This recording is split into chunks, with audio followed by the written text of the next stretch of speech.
বগুড়ার ধুনট উপজেলার শ্রাবণী আক্তার খুশি নামের এক তরুণী মেয়ে থেকে ছেলে হিসেবে রূপান্তর হয়েছে। বর্তমানে তার নাম রাখা হয়েছে ওমর ফারুক শ্রাবণ। সে উপজেলার কালের পাড়া ইউনিয়নের সরুগ্রাম পূর্বপাড়া এলাকার খোকন মিয়ার বড় মেয়ে। শনিবার 21 ডিসেম্বর সকালে মেয়ে থেকে ছেলেতে রূপান্তরিত হয়। খবর ছড়িয়ে পড়লে সাধারণ মানুষ এক নজর দেখার জন্য হুমড়ি খেয়ে পড়ে তার বাড়িতে। জানা যায়, শ্রাবণী আক্তার খুশি স্থানীয় এক শিক্ষা প্রতিষ্ঠানের 7ম শ্রেণীর শিক্ষার্থী। 1 বছর থেকে আচরণে ছেলে সাদৃশ্যতা লক্ষ্য করা যায়। গত 6 মাস আগে থেকে শ্রাবণীকে নিয়মিত ডাক্তারি পরীক্ষা করায় তার পরিবার।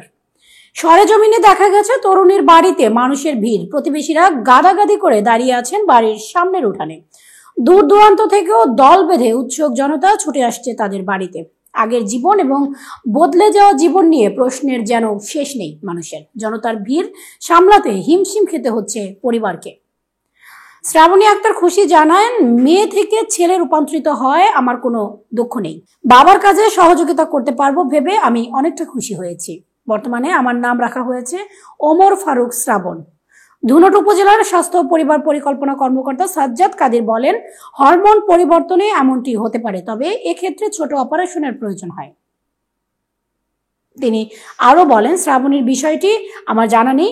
আগামীকাল রোববার সরেজমিনে গিয়ে খোঁজ খবর করে দেখব। সে সঙ্গে কোনো চিকিৎসার প্রয়োজন হলে তারও প্রয়োজনীয় ব্যবস্থা ও চিকিৎসার সব দায়িত্ব আমরা নেব।